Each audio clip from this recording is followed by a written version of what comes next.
Bonjour, donc nous allons continuer notre travail sur le livre Maths et Matrices. C'est un wikibook, propriété et application, Gauche Jordan. Alors, la vidéo précédente, on avait vu le total pivoting, la mise à jour de ce chapitre. Maintenant, on va voir la mise à jour du partial pivoting. Alors, le premier exemple, c'est un exemple qui ne fonctionnerait pas avec le total pivoting à cause d'un pivot décalé sur la droite. Alors, je vais vous montrer à quoi ça correspond.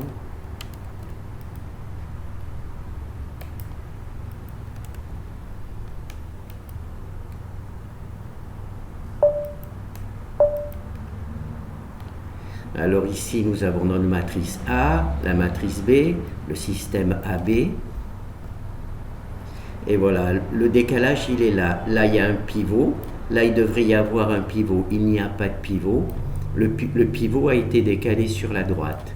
Et le total pivoting n'est pas capable de gérer ce genre de système. C'est pour ça que j'ai été obligé d'utiliser le partial pivoting. Alors c'est ici Gauche Jordan, partial pivoting. Le total pivoting, il y a un T ici. D'accord?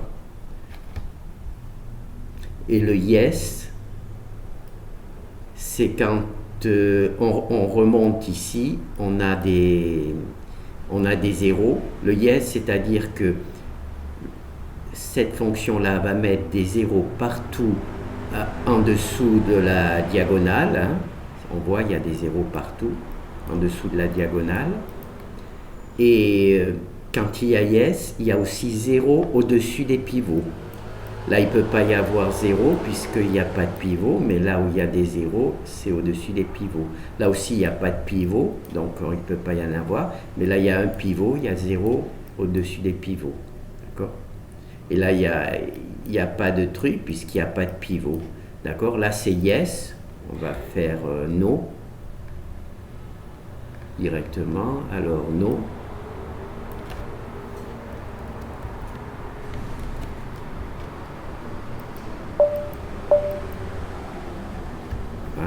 C'est la même matrice. Hein. Donc là, il y a no. Donc au-dessus des pivots, on ne met pas des zéros. Pourquoi on fait ça? Parce que quand on va introduire les variables libres, si on met des zéros au-dessus du pivot, on perd des informations. Donc si on a l'intention d'utiliser une variable libre, et bien, dans ce cas-là, il faut laisser les valeurs au-dessus des pivots. Et c'est pour ça que l'on met ici no. Donc je l'ai mis dans le code, ici no, mais je ne l'ai pas mis dans le... Donc là, il faut mettre no. Voilà. Je l'avais mis dans le code, Gauche Jordan partial pivoting, mais je ne l'avais pas mis là, donc voilà, maintenant, ça devrait être complet. Voilà. Donc il y a bien le no et il y a bien les valeurs. Donc là, on est une matrice 1, 2, 3, 4, 5, 6. Elle a 6 colonnes pour la matrice A et elle a 1, 2, 3, 4 lignes. Donc il faut qu'elle passe à 6 lignes. Et comme ici il y a une ligne qui est aussi nulle, donc ça va faire 3 variables libres. D'accord? Celle-là, ça va être une variable libre. Il va falloir ajouter deux lignes de 0 pour faire une variable libre, pour faire que la matrice soit carrée. Comme il y a 6 colonnes, il faut qu'il y ait 6 lignes. D'accord? Donc là, il y a juste la résolution du truc. Donc là, je remets yes. J'ai fait ce petit subterfuge pour éviter d'écrire deux fonctions. Une qui met à 0 au-dessus des pivots et l'autre qui ne met pas à 0 au-dessus du pivot. Au début, c'est ce que j'avais fait, puis je me suis dit, je vais en garder qu'une et je vais mettre yes ou no. Yes, c'est pour 0 au-dessus des pivots et no, c'est no 0 au-dessus des pivots. Donc là, j'ai remis yes. Donc on voit qu'il y a bien les 0 au-dessus des pivots. D'accord? Et naturellement, là où il n'y a pas de pivot, il n'y a pas de 0 puisque le pivot n'existe pas. Voilà. Ça nous informe qu'il y a une ligne qui est liée, une ligne qui est liée, il y a deux lignes identiques. Je ne sais pas si on les voit. Non, on ne les voit pas. Ah si, on les voit. Celle-là et celle-là sont identiques et ça donne le 0 ici, la ligne de 0. Voilà. Donc là, le partial pivoting, c'est on travaille colonne par colonne. On cherche le pivot dans la... Est-ce que je l'ai marqué? Non. Oh ben, j'ai oublié de le marquer. Dans le partial pivoting, on travaille uniquement sur une colonne et on cherche le meilleur pivot sur une colonne. Alors là, c'est des matrices compatibles. Donc là, j'ai pas mis valeur aléatoire parce que j'étais pas capable d'avoir des matrices aléatoires qui donnaient justement ce décalage de pivot. Donc là, on va avoir matrice singulière compatible.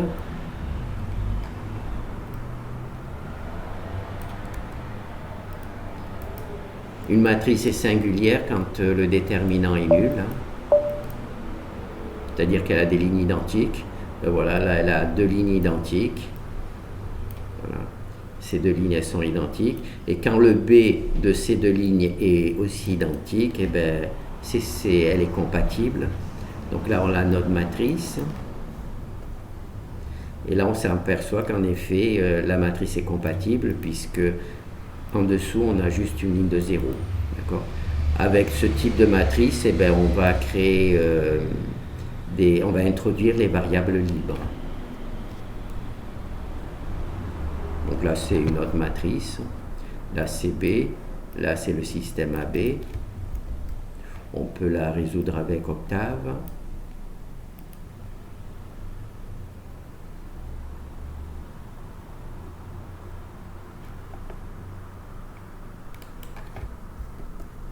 Voilà, donc là, on a le résultat. Et alors là, il faut réduire la taille. Hop. Voilà. Voilà, on a les mêmes valeurs. D'accord, la ligne de 0, et puis les valeurs qui sont au-dessus.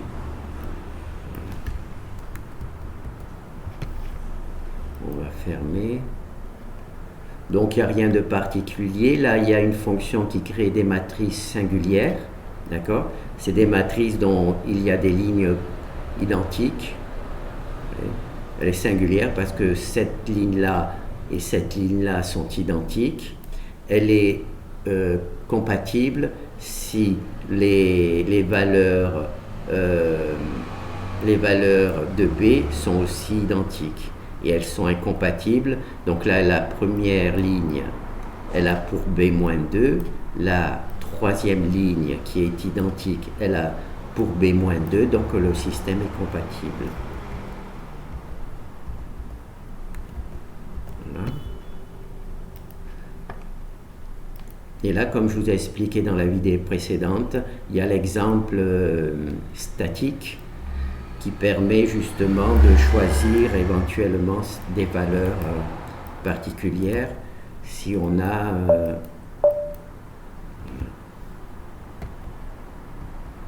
voilà. Donc on voit le système. Alors là, ça permet de choisir des valeurs si on doit travailler. Bien entendu, on peut changer la taille des matrices et il faut naturellement, dans ce cas, augmenter ou diminuer le nombre de coefficients. Donc là, c'est le système qui est tout seul parce que il y a un pivot qui est décalé sur la droite. Je n'ai pas été capable de créer des matrices aléatoires qui font ce type de travail. Donc j'ai pris juste une matrice statique. Donc là, ce sont des matrices singulières compatibles. Donc il y a une ligne de 0, une ou plusieurs lignes de 0 qui apparaît.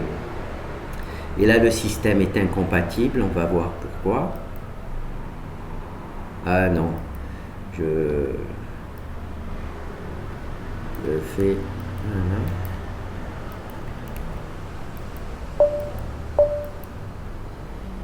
Donc là, on a une matrice qui a deux lignes.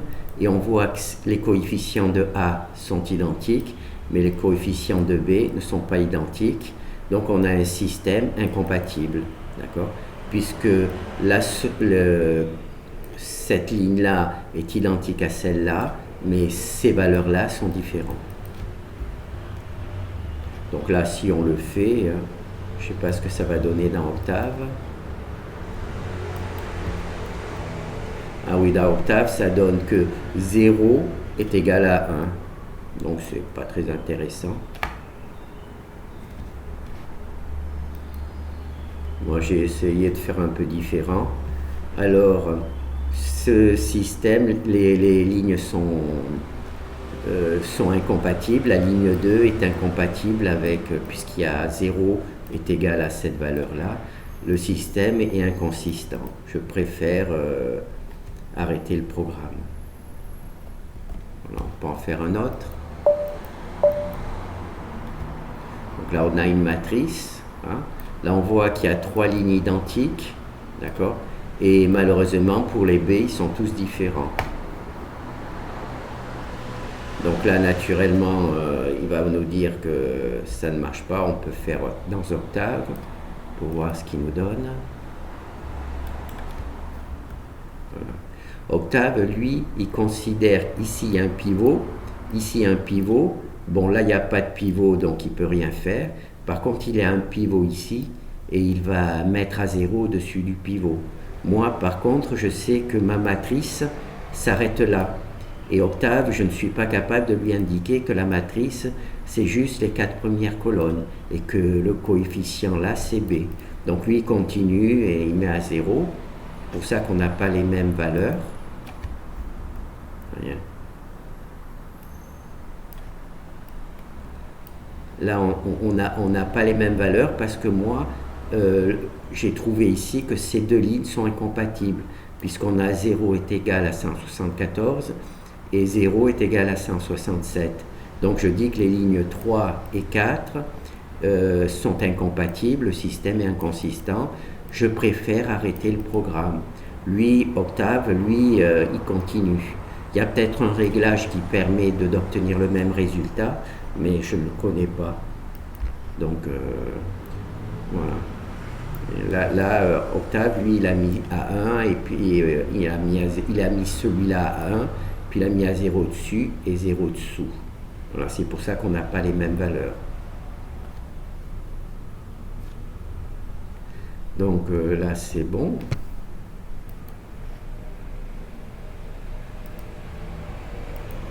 Alors là, c'est le système incompatible aléatoire et vous avez exactement le même. Le système incompatible, là on voit, donc il y a deux lignes qui sont identiques et le B n'est pas identique. Donc c'est...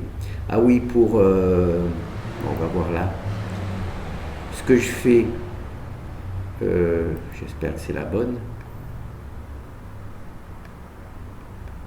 Voilà. Je prends une matrice singulière et je change les valeurs de B. Donc je vais vous neutraliser cette ligne-là. Voilà. Donc là, on a des matrices dont les lignes de A sont identiques et les B sont les mêmes. Donc là, on résout, on se retrouve avec une ligne. On va voir si on peut avoir une matrice un peu plus grande. Voilà. Donc là, on a des lignes identiques. D'accord. Et les B sont les mêmes, 960, 960, un truc. Voilà, et donc on se retrouve avec deux lignes blanches, vides.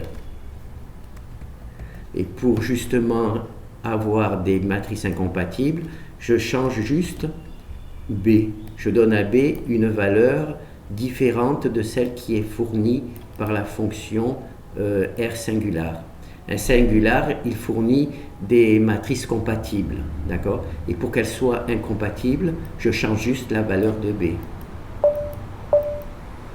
Voilà. Donc là, A, c'est bon.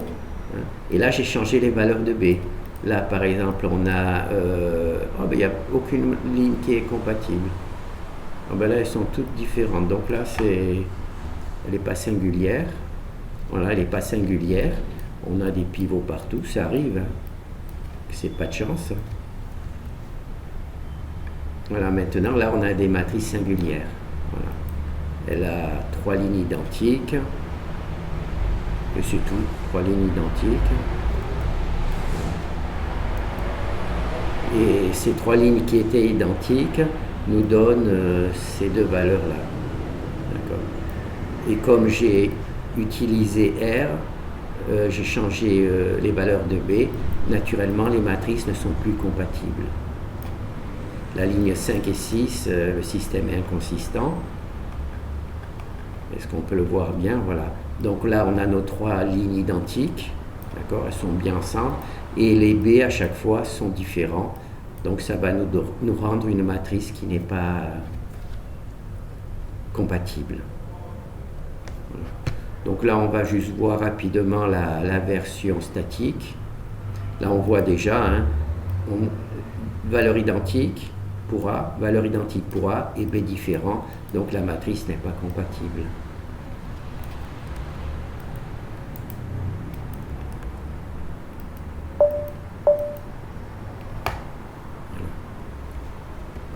Voilà, la matrice là n'est pas compatible. Pour la rendre compatible, il suffirait que je... Donc là, il y a 576. Si je mets 576 ici,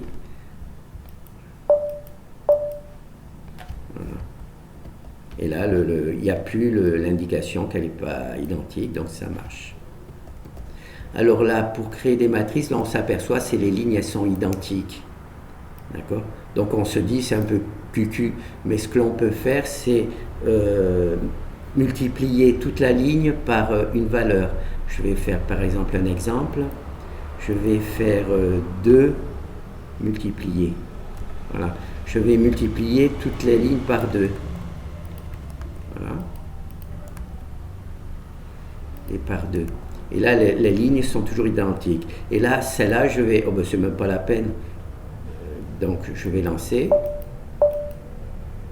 Voilà. Et là, apparemment, on ne voit plus que les lignes sont identiques. Parce que j'ai multiplié par 2, ça ne se voit plus. Et pourtant, il y a... Voilà. Je l'ai fait parfois, mais je ne l'ai pas fait... ouais. Et là, on se rend compte qu'il y a une ligne vierge, nulle, parce que ces deux lignes sont identiques. Le fait d'avoir multiplié par 2 une ligne, ça cache le fait que j'ai mis 2 lignes identiques. Donc là, on va sortir. Là, je vais supprimer le... Hop. Voilà. Où j'en suis là? J'ai quitté le programme. Ah d'accord, en supprimant j'ai fait disparaître aussi le code de ce truc. Voilà. Vous voyez? Donc là c'est un peu cucu parce qu'on voit que vraiment les deux lignes sont identiques, hein. C'est les mêmes, hein. En multipliant, comme vous avez vu, tous les coefficients par 2, par 3, par 1,5 ou par n'importe quelle valeur, il faut naturellement multiplier tous les coefficients. On peut cacher le fait que l'on travaille avec des lignes identiques. Je l'ai fait dans certaines fonctions, mais je ne l'ai pas fait pour tout, parce que pour moi c'était important de savoir quelle était la ligne qui était identique, et là c'est bien visible.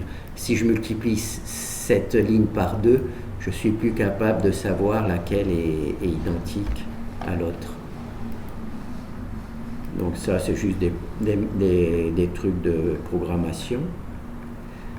Alors là, on va rentrer dans le domaine. Donc là, on a des matrices qui sont compatibles. Et naturellement, il y a des lignes de 0. Et on peut donc introduire la notion de variable libre. Alors on va construire une matrice.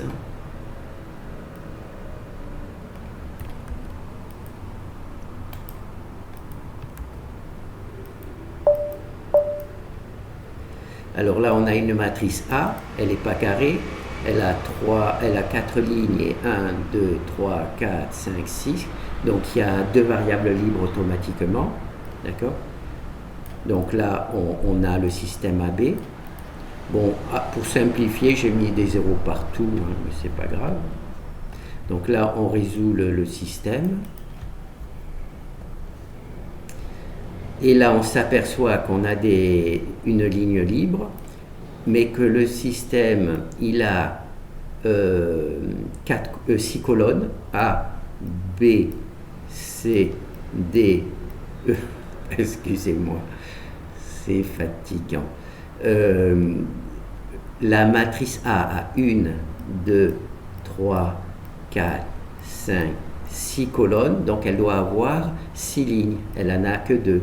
En plus, elle a une ligne nulle. Donc pour introduire les variables libres, il faut que la matrice ait aussi 6 colonnes. Donc on va créer cette nouvelle matrice qui s'appelle AB3 avec les variables libres. Elle a 1, 2, 3, 4, 5, 6 colonnes. Donc là c'est bon, la matrice a aussi 6 colonnes. Donc on va pouvoir introduire cette matrice-là dans celle-ci, d'accord? Et ceci va nous permettre d'introduire ensuite les variables libres. Donc là, c'est fait étape par étape. Donc là, on a juste, dans la première étape, introduit la matrice AB free nulle. Maintenant, on va copier la matrice AB dans la matrice AB free. C'est la deuxième étape. Là, c'est juste pour vous montrer étape par étape comment ça se passe. Donc c'est toujours la même matrice, hein. Elle a 4 lignes et 6 colonnes. B c'est toujours le même. Et cette fois-ci, on a non, on l'a pas encore. Oh ben là c'est la résolution, c'était pas la peine de le faire. Donc là on met no pour éviter d'avoir des zéros au-dessus des pivots. D'accord? Là c'est important pour les variables libres parce que sinon vous perdez des informations. Et là, naturellement, on a introduit notre matrice qui était là, voilà, notre système qui était là, il a été introduit dans AB3. Au début, dans l'exemple précédent, AB3, c'était une matrice nulle, et là, on y a. Et AB3, ici, il y a une ligne de 0, et là, c'est les lignes de... Pourquoi il y a cette ligne de 0? Tout simplement parce qu'il manque le pivot ici. Donc, premier pivot, deuxième pivot, donc il faut introduire une ligne de 0 et deuxième et troisième pivot il est là, il va y avoir le quatrième, là le cinquième pivot, eh ben, il y a une autre ligne, voilà. Là on voit que il faut le voir dans la résolution, on voit que ici il y a un pivot, une ligne de 0 qu'il va falloir ajouter ici il y a un pivot, là il faut rajouter une ligne de 0 parce qu'il manque le pivot, et ici c'est le dernier pivot, d'accord. Donc ça c'est le truc. Donc ça c'est la fonction. C'est pas moi qui décide où mettre les lignes. C'est la fonction qui, en fonction qui positionne les variables libres, c'est-à-dire les lignes de 0 au bon endroit. C'est cette fonction qui fait ça. On peut peut-être hop. Bon alors pour voir le code, il suffit de mettre une virgule et x parce que c'est moi. Donc là, il vous dit que ça ne fonctionne pas, puisque vous avez mis. Et là, on a la fonction coût de variable. Voilà. En fait, elle vérifie si elle passe sur la diagonale, et elle vérifie si sur la diagonale, il y a un 1. Donc, on copie la matrice, si la diagonale. Et s'il y a 0, eh bien, on rajoute ici une ligne de 0. D'accord? En fait, on saute une ligne. Si ici, n'est pas nul, si ce code-là n'est pas nul, d'accord? Est-ce que je peux l'avoir ici? Ah, il faut supprimer le truc. Voilà. Je vais travailler là. Ben, je vais travailler sur cette matrice. Alors, la fonction ici, elle vérifie ici ce premier coefficient. Elle va sur ce premier coefficient. Si ce coefficient n'est pas nul, elle recopie cette ligne dans la matrice AB3. D'accord? Je ne sais plus où c'est que je dois aller. Voilà, ici. Donc, là, elle copie bien la première ligne. Et là, le coefficient est nul. Le coefficient est nul. Donc, comme le coefficient est nul, eh bien on fait ici, on saute une ligne. Voilà, c'est comme ça que ça se passe. Donc, on copie cette ligne, on saute une ligne parce que le pivot est nul, mais on reste toujours dans cette ligne-là, AB3, AB, d'accord? Hop là, non. Et on saute une ligne. On décale naturellement le pivot sur la droite. On saute une ligne, ça donne une ligne vierge avec un pivot décalé sur la droite. Et on n'incrémente pas, la valeur de AB. D'accord ? Ensuite, on arrive ici. Là, c'est pas nul. Donc, on copie cette ligne dans la ligne suivante de AB free. D'accord ? Et ici, on retrouve une ligne de 0. Donc, on copie pas, on saute une ligne et on décale le pivot de ce côté.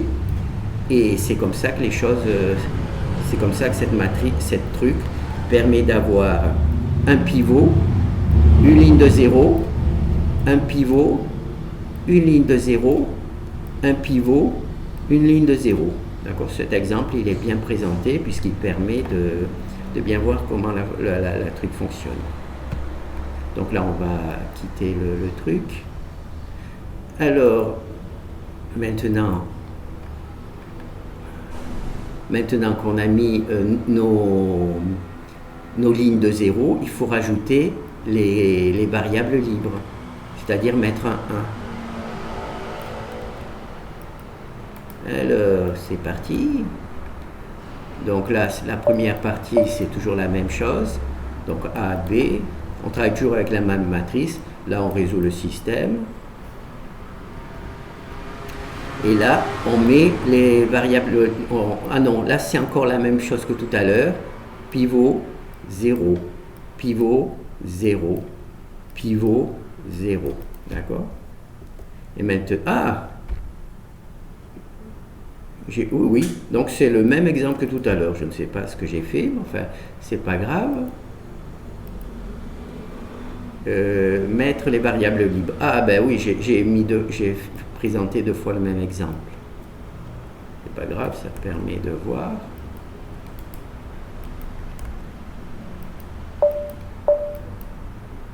Voilà. Donc là, toujours la même chose, c'est toujours la même matrice. Là, tchouk. Et là, c'est ce qu'on a fait tout à l'heure. Normalement, maintenant, voilà. Là, on installe les variables libres. C'est put free variable. Un pivot. Et la compensation de ce pivot, c'est mettre un 1 dans les colonnes. J'ai oublié de vous expliquer qu'il fallait rajouter les colonnes. Ah, d'accord. L'exemple précédent, c'était le rajout des colonnes. Bon, c'est pas grave. Donc là, on met le 1, ici le 1, ici, c'était le pivot normal, on rajoute pas de valeur. Ici, on rajoute un pivot, donc on rajoute ici aussi une valeur pour cette colonne, ça va être les variables libres truc. Ici, c'est 1, on ne met pas de pivot puisque c'est une ligne normale. Et là, le dernier pivot qu'on a rajouté, voilà. Donc ce pivot-là correspond à ce pivot-là correspond à ce pivot-là. Ça, c'est la colonne des pivots, et ça, c'est le pivot dans la matrice. Voilà. Donc c'est ça. Et donc dans l'exemple précédent, j'avais pas fait attention ici, on ajoute les colonnes. Alors, on va refaire.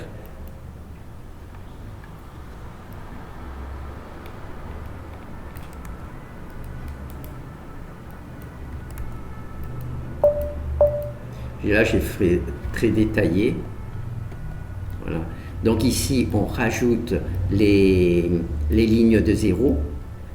Voilà. Pour qu'on ait un espace pour les pivots, installer les pivots au dernier moment. D'accord ? Par contre, j'ai oublié de rajouter les colonnes. Enfin, j'ai pas oublié, c'est pour détailler le truc. Et c'est l'exemple suivant. Voilà. Ajouter les colonnes. C'est pour ça que je n'avais pas compris pourquoi j'avais fait 2 fois le même exemple. Voilà, donc la même chose. Et là, je rajoute les 3 colonnes parce qu'il va y avoir 3 variables libres. Une variable libre, là il y a la ligne de 0 avec une des colonnes qui va correspondre. Là, il y a la deuxième ligne de 0 avec une colonne qui va correspondre aussi. Et là, c'est la troisième ligne de 0 avec une colonne. Donc j'ai rajouté 3 colonnes parce qu'il va y avoir 3 variables libres. Voilà. Carrément, on remet les variables libres. Maintenant, on va le refaire. Donc là, c'est des choses que vous avez déjà vues. Hein. Bon, là, je vais vous présenter quand on met les variables libres. Simplement des 1, aussi bien dans les colonnes. Voilà. Donc là, c'est ligne de 0 plus colonne de 0. Et l'installation des variables libres, 1 ici. Donc là, ça va être la colonne de la première variable libre. Là, il y a ici. Voilà. Ici, ça va être la deuxième colonne pour la deuxième variable libre. Et ici, voilà, on a 1, c'est la colonne pour la troisième variable libre. Et ensuite, on va simplement résoudre, je suppose, le système. Voilà, là, on résout simplement le système. Donc là, j'ai essayé de faire tous les trucs étape par étape. Donc vous pouvez naturellement changer vos valeurs et vous pouvez donc vous-même faire le travail étape par étape sur vos propres matrices. Donc là, on a A, AB. Là, on vérifie le code car la matrice on n'a pas encore introduit les variables libres. Là, on a mis les lignes de 0. On voit les lignes de 0. Il n'y a pas encore l'introduction des... Là, on a introduit les... Alors, on met les lignes de 0 et on rajoute les colonnes supplémentaires. Là, on introduit les pivots pour les variables libres. Première colonne, deuxième colonne, troisième colonne, qui correspondent à ces pivots-là. C'est les variables libres. Et là, on résout le système. Bon, alors, on peut le résoudre avec Octave.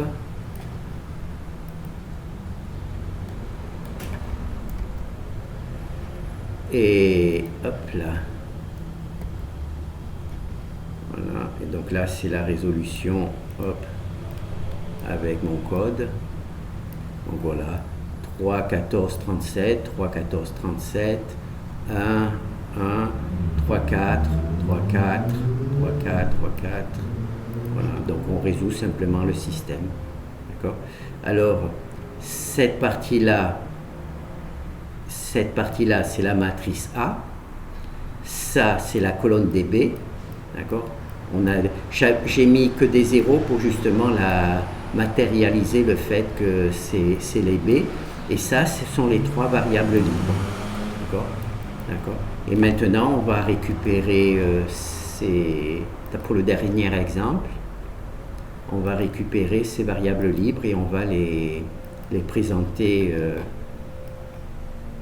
correctement, enfin, d'une manière plus visuelle. Bon, là, je redétaille tout, hein. AB. Là, on peut vérifier le système juste pour voir si on a bien les trucs. Ça vous permet aussi de savoir combien de lignes. Là, il n'y en a qu'une, mais votre système à vous pourrait avoir 2 lignes ou même 3 lignes de 0. Hein. Donc, il faudrait en tenir compte. Alors là, on met les lignes de 0 qui vont bien, avec les colonnes de 0 qui vont bien. Pour l'instant, on n'a pas installé les variables libres. Là, on les a installées, les pivots. Hein, on a installé les pivots. Donc ça, c'est ce que je viens de vous présenter, toujours. Ensuite, là, c'est la fonction pour vérifier dans Octave. Et là, c'est ma solution. On a vu que c'était la même que pour Octave. Et là, on récupère, c'est-à-dire, on récupère le B, la première colonne des B, et les 3 variables libres, A, B, C. Voilà. On récupère B et les 3 variables libres. Voilà. Donc ça, c'est la première présentation. On se contente juste de récupérer B et les 3 variables libres. Et là, carrément, on fait un travail professionnel. Hein. On dit que pour X1, c'est cette valeur-là. Pour X2, c'est cette valeur-là. Alors, il y a le B, ici que j'ai matérialisé par une colonne de 0. J'ai choisi de mettre d'emblée toute colonne. Et là, c'est le première variable libre. Elle s'appelle S pour moi. Alors les S3, 3. Et là, c'est des S0. Alors au départ, je voulais juste mettre, imprimer quand les valeurs n'étaient pas nulles. Par exemple, ne pas imprimer ça. Mais le problème, c'est que ça décalait tous les chiffres et qu'on ne voyait pas correctement. Donc là, c'est la colonne des S. Là, c'est la colonne des T. Voilà. Et là, c'est la colonne des U. Voilà, c'est la troisième variable libre. C'est cette valeur-là. D'accord? Donc là, c'est bon. Donc cette partie-là, c'est l'étape, comment ça s'appelle, où tout est montré. Vous pourriez éventuellement changer la valeur de cette matrice et refaire avec vos propres valeurs, étape par étape. Et là, c'est des exemples avec une variable libre, 2 variables libres et 3 variables libres. Bon, ben, on va faire directement 3 variables libres. Ça nous fera gagner un peu de temps.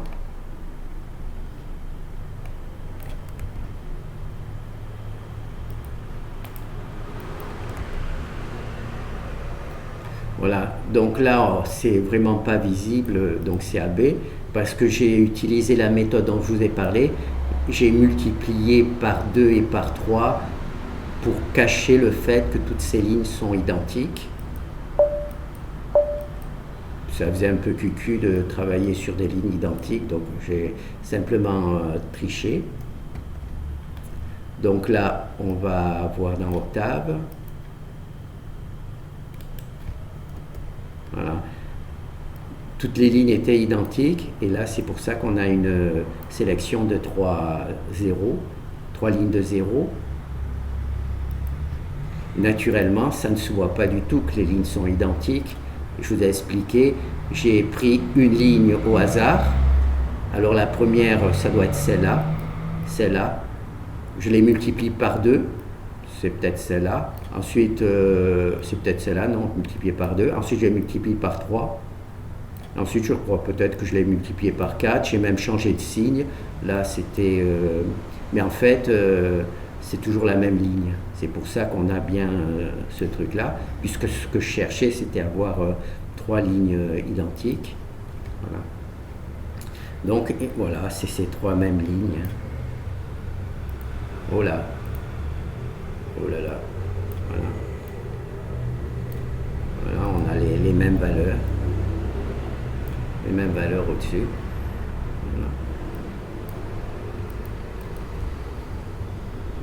Voilà. Alors là, on met les lignes de 0, ben on ne les met même pas. Hein. On met les variables libres. 1, 2, 3, 4, les variables libres. Et on a même rajouté par la même occasion, comment ça s'appelle, les 3 colonnes pour les 3 variables libres, puisqu'on a 3 variables libres. Hein. Ils sont ici, ici et ici. Voilà. Et ensuite, ici, on résout le système et on a le système résolu. Voilà. Et donc là, il y a le système qui est résolu, truc. Et là, on retrouve la présentation standard. Et là, la présentation un peu plus professionnelle. Hein, où on a ici la première colonne, c'est les B. Et ici, c'est la première variable libre, U. La deuxième variable libre, V. Et la troisième variable libre, W. Voilà. Donc, je pense qu'on a vu à peu près... donc là, c'est le chapitre... c'est le chapitre partial pivoting. On peut peut-être voir les systèmes incompatibles. Non, il y a une vidéo sur les systèmes incompatibles, donc je préfère vous laisser regarder la vidéo sur les systèmes incompatibles. Donc ça, c'est le... J'ai donc mis à jour total pivoting et partial pivoting.